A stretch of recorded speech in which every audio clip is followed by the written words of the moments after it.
আসসালামু আলাইকুম, welcome back to my channel. আমার চ্যানেলে আরও নতুন একটি রেসিপি দেখার জন্য সবাইকে ওয়েলকাম জানাচ্ছি। আজকের রেসিপিতে থাকছে কার্ভো মাছের ঝুল রান্না। আজকে ঝুল ঝুল করে মাছটা রান্না করে দেখাবো। খুবই মজার একটি মাছ এবং রান্নাটাও অনেক সুস্বাদু। ঝটপট হিসেবে যে কেউ যে কোনো সময় রান্না করতে পারবে আজকের এই রান্নাটা ফলো করলে। যে কখনো রান্না করে নেই, আজকের রেসিপিটা যদি ফলো করেন অবশ্যই খুব সহজেই কার্ভো মাছ রান্না করতে পারবেন। মাছ একটি কম চর্বিযুক্ত প্রোটিন যা ওমেগা 3 ফ্যাটি অ্যাসিডের একটি বিশাল উৎস। প্রতিদিন মাছ খাওয়ার বেশ কিছু উপকারিতা রয়েছে। নিয়মিত মাছ থাকা আমাদের হৃদরোগের মতো অনেক রোগ থেকে দূরে রাখতে সাহায্য করে। আজকে কার্ভো মাছটা ভালোভাবে পরিষ্কার করে কেটে তারপর রান্না করে দেখাবো ঝুল ঝুল রান্না। অনেকে আছে বোনা খেতে ভীষণ পছন্দ করে থাকে, তবে মাঝে মাঝে ঝুল রান্না করে খেতেও কিন্তু অনেক ভালো লাগে।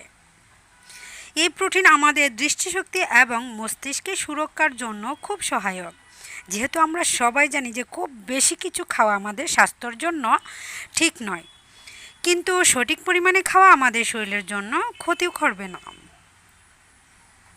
আমরা আমাদের নিয়মিত জীবনে মাছ খাওয়ার ঝুঁকি এবং উপকারিতা দুটোই আলোচনা করব, এবং এইভাবে আপনি কোন রকম বিভ্রান্তি ছাড়াই সহজেই আপনার স্বাস্থ্যকর খাদ্য প্রস্তুত করতে পারবেন।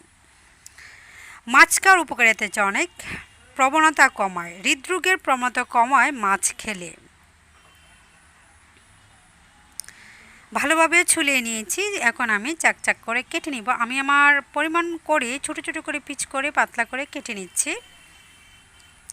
কার্ডিওভাস্কুলার রোগে আক্রান্তদের জন্য মাছ একটি আশীর্বাদ। এই বিস্ময়কর প্রোটিন স্ট্রোক এবং হার্ট অ্যাটাকের প্রবণতা কমায়।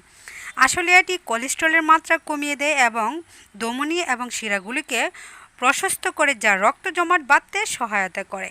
ওমেগা 3 ফ্যাটি অ্যাসিডের ভরা এই খাদ্য প্রদাহ কমাতে অবদান রাখে এবং আমাদের একটি সুস্থ হৃদয় সরবরাহ করে। এছাড়া মাছের তেলে রয়েছে প্রচুর পরিমাণে ভিটামিন ডি, যা আমাদের শরীরের হরমোনের ভারসাম্য বজায় রাখে। মাছগুলিকে এরকম পিচ পিচ ছোটো বড়ো করে কেটে নিয়েছি, আর পেটাটা যে মাঝখানের এটা আলাদা করে কেটে নিয়েছি, আর ভিতরে যে পেটাটা এটা কিন্তু আলাদা ভুনা করে অলরেডি ভিডিও বানিয়ে ফেলেছি, আমার চ্যানেলে আপলোড করা হবে। এই তো পেটাটাও কিন্তু আমি ফেলে দিই নাই, ফেলে না দিয়ে আমি কিন্তু আলাদাভাবে ভুনা করে নিয়েছি এবং সেই রেসিপিটাও আলাদাভাবে শেয়ার করে নিব। মাছটাকে ভালোভাবে লবণ দিয়ে ধুয়ে পরিষ্কার করে নিয়েছি, মাথাটা রেখে দিব, শুধু পুরোটা মাছ আমি রান্না করব। এখানে 2 কেজি ওজনের এই কার্ভো মাছটি রান্না করে দেখাবো ঝুল ঝুল করে। আমাদের দৃষ্টিশক্তি উন্নত করে।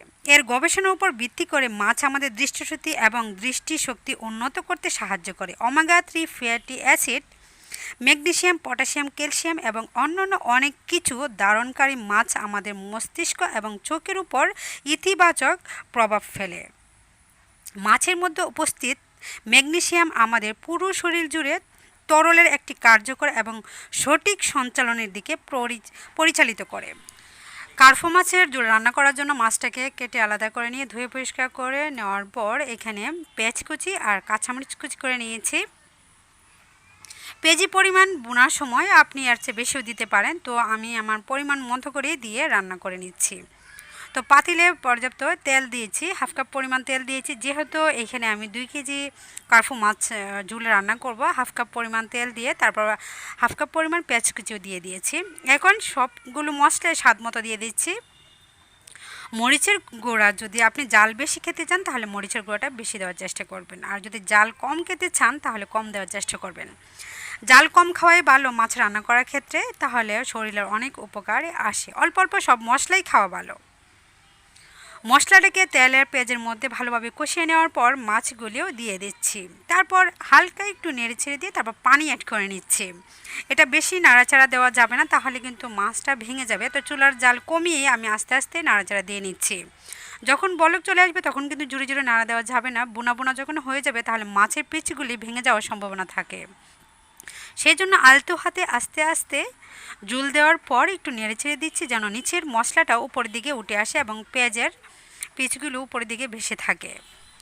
ভালোভাবে মশলার সঙ্গে পানির সঙ্গে মাছটাকে নেড়ে ছেড়ে দিয়েছি। এখন ঢাকনা দিয়ে রেখে দিলাম, বলক আসা পর্যন্ত অপেক্ষা করছি।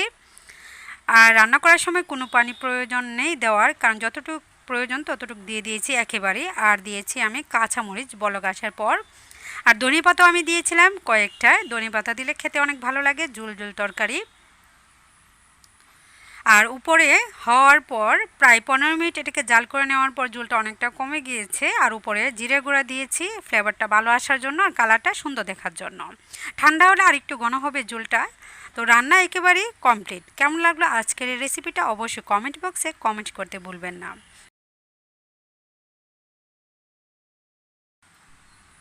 বেশি ভালো লাগলে আজকের রেসিপিটা ফ্রেন্ডস এবং ফ্যামিলিদের সাথে শেয়ার করে দিতে পারেন। আপনাদের ভালো একটি কমেন্ট আর শেয়ার আমার কাজ করার অনেক উৎসাহ যোগায়। সবসময় যারা আমাকে সাপোর্ট করছেন, কমেন্ট করছেন, উৎসাহিত করছেন, সবাইকে জানাই অসংখ্য অসংখ্য ধন্যবাদ। আজকের মতো এখানেই বিদায় নিয়ে নিচ্ছি। নতুন কোনো রেসিপিতে আবারও সবার সঙ্গে দেখা হবে। সে পর্যন্ত সুস্থ থাকুন। আল্লাহ হাফেজ।